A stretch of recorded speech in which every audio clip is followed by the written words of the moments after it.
আলোচ্য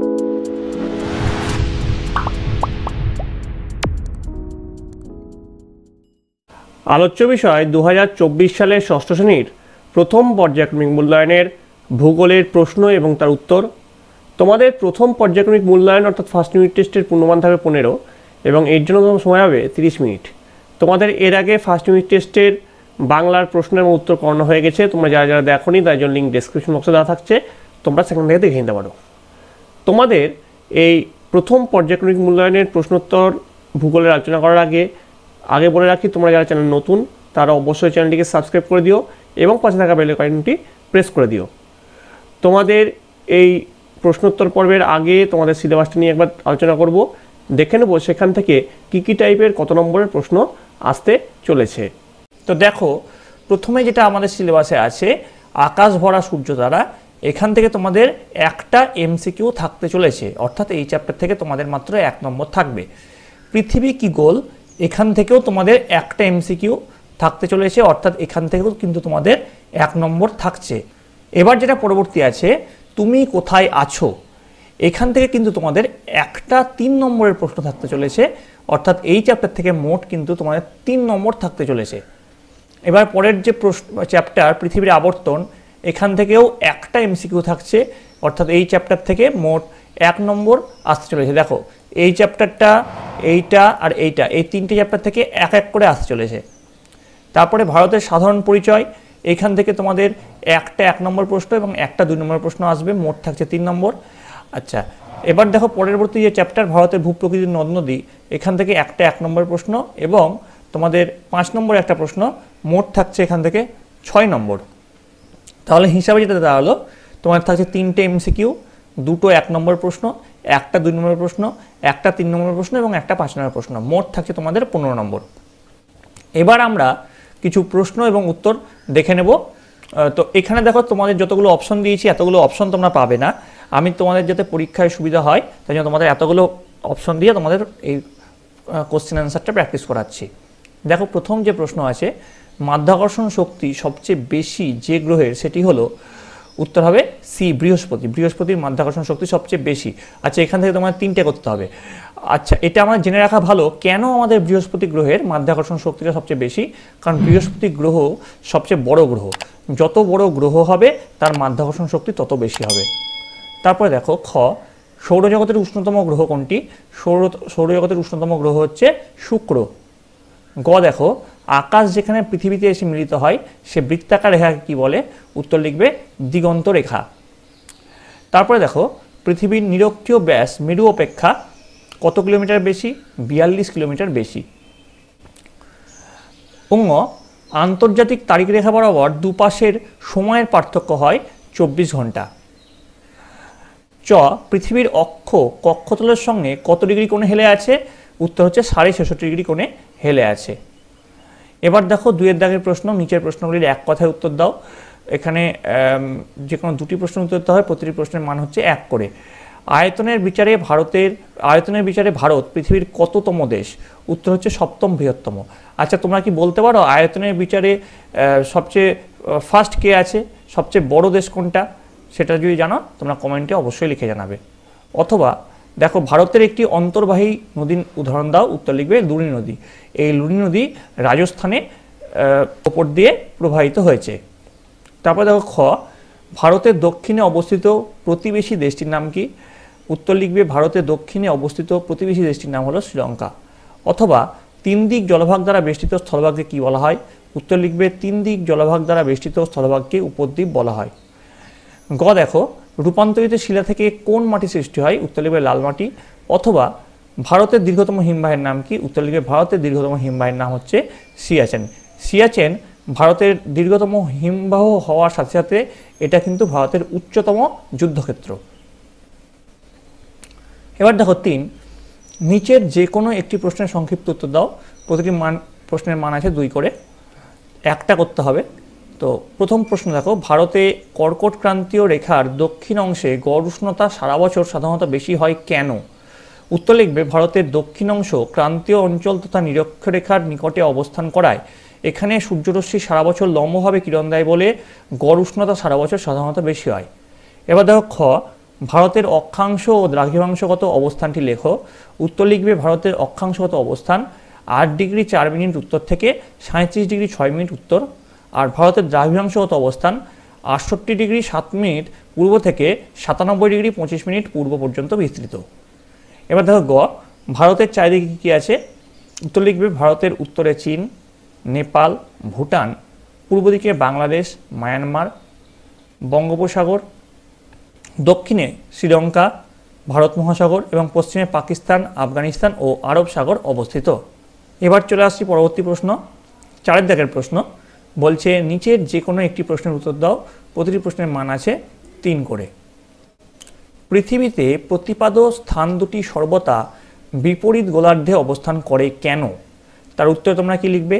কোনো স্থান ও তার প্রতিপাদ্য স্থানের মধ্যে দ্রাঘিমার পার্থক্য সবসময় 180 ডিগ্রি হয়ে থাকে, কারণ কোনো নির্দিষ্ট দ্রাঘিমায় অবস্থিত স্থানের প্রতিপাদ্য স্থান সেই স্থানের বিপরীত দ্রাঘিমা রেখায় অবস্থিত হয়।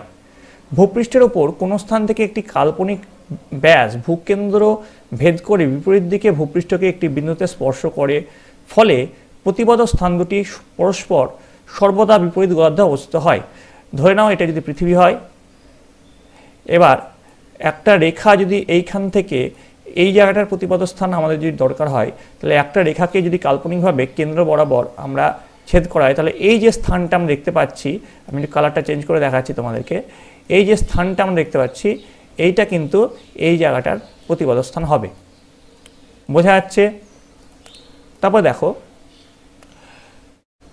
এই অবস্থানের জন্য দুটি প্রতিপাদ্য স্থানের মধ্যে সময়ের পার্থক্য হয় ঠিক 12 ঘন্টার। এবার হচ্ছে খ, অক্ষরেখা ও দ্রাঘিমা রেখার মধ্যে পার্থক্য লেখো।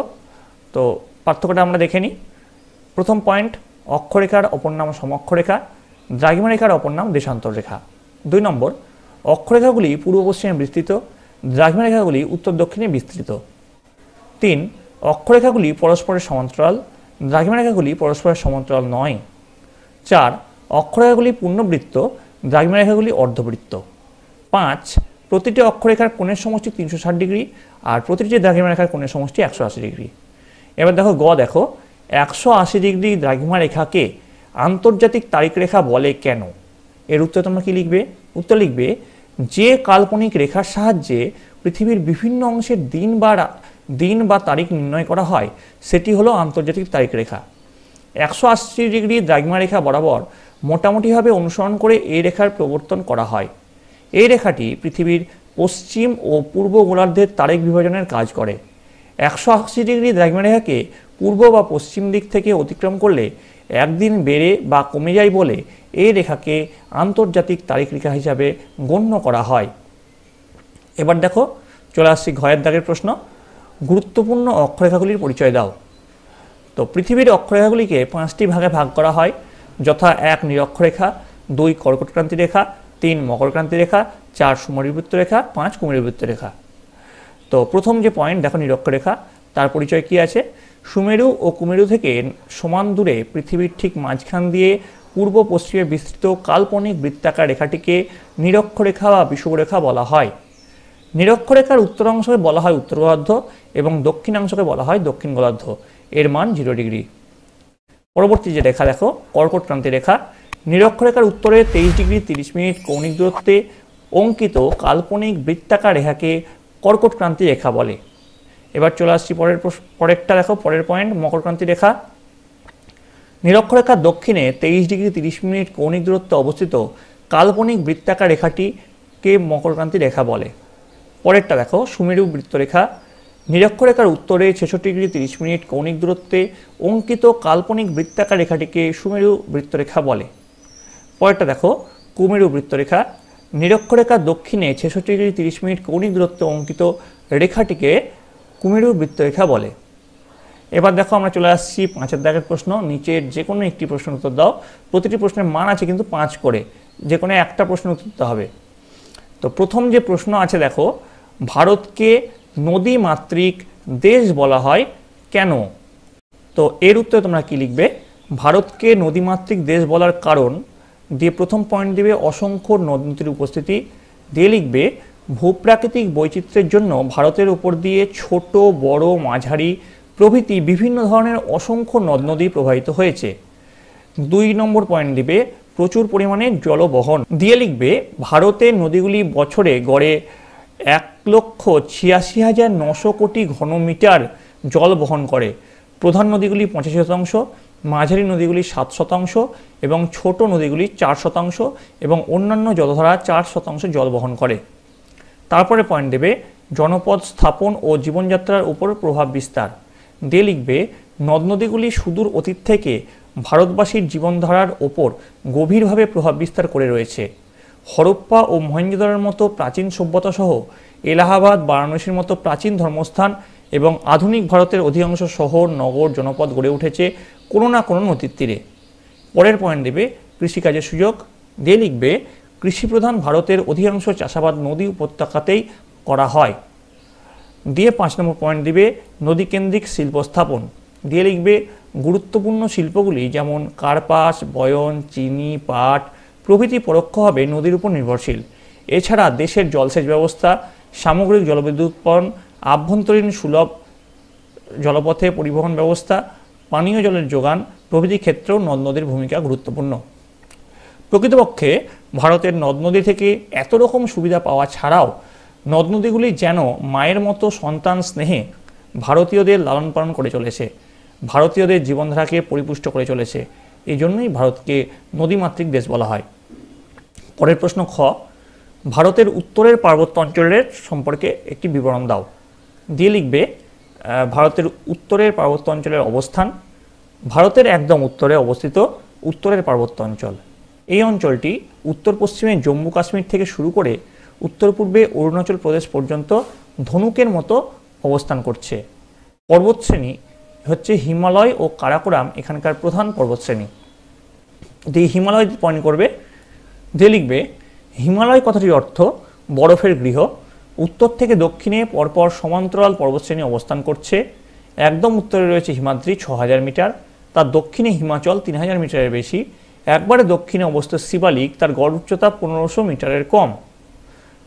পরের পয়েন্ট দেবে কারাকোরাম, দিয়ে লিখবে গডউইন অস্টিন 8611 মিটার, ভারতের উচ্চতম ও বিশ্বের দ্বিতীয় উচ্চতম শৃঙ্গ। এখানে সিয়াচেন ভারতের দ্বিতীয় দীর্ঘতম হিমবাহ দেখা যায়। এখানে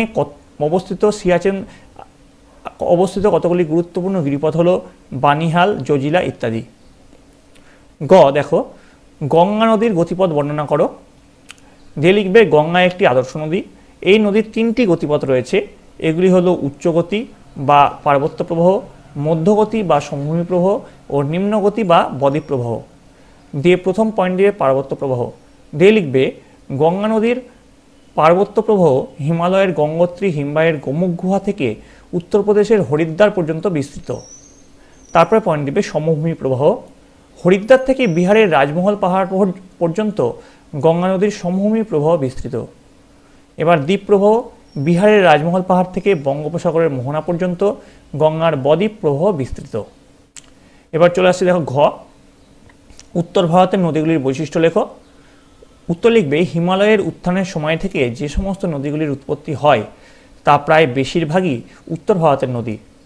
উত্তর ভারতের নদীগুলির মধ্যে বেশ কিছু বৈশিষ্ট্য দেখা যায়, সেগুলি হলো 1. উত্তর ভারতের নদীগুলির দৈর্ঘ্য অনেক বেশি। 2. উত্তর ভারতের নদীগুলি বেশিরভাগই হিমালয় পর্বতমালা থেকে উত্থিত হয়েছে। 3. পার্বত্য অঞ্চলের নদীগুলি তীব্র বেগসম্পন্ন এবং সমভূমিতে মৃদুবেগ সম্পন্ন। 4. এই সমস্ত নদীগুলি পূর্ববর্তী নদীর উদাহরণ। 5. এই নদীগুলিতে উপনদীর সংখ্যা খুব বেশি থাকে। 6.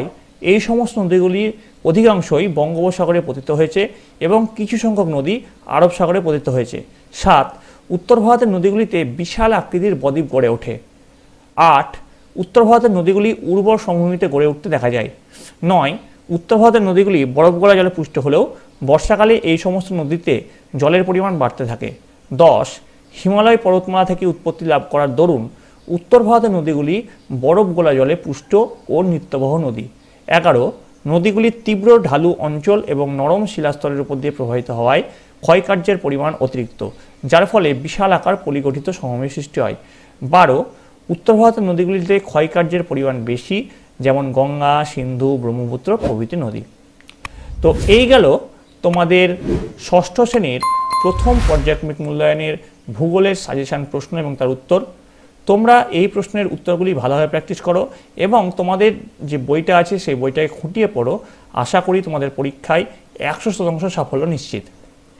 তোমাদের যে বাকি সাবজেক্টগুলো থেকে গেল, অর্থাৎ বিজ্ঞান, অঙ্ক, ইংরেজি এবং স্বাস্থ্য শিক্ষা, সেগুলি এই সপ্তাহের মধ্যেই এই চ্যানেলে নিয়ে আসা হবে। তার জন্য তোমাদের সকলকে এই চ্যানেলের সঙ্গে যুক্ত থাকতে হবে। তোমরা যারা এই ভিডিওটা পছন্দ করেছো অবশ্যই একটু লাইক দিও এবং বন্ধুদের কাছে অনেক অনেক শেয়ার করো। তোমরা সকলে ভালো করে মন দিয়ে পড়াশোনা করো। আশা করি তোমাদের পরীক্ষায় সাফল্য নিশ্চিত। তোমরা সকলে ভালো থাকবে, তোমরা সকলে সুস্থ থাকবে।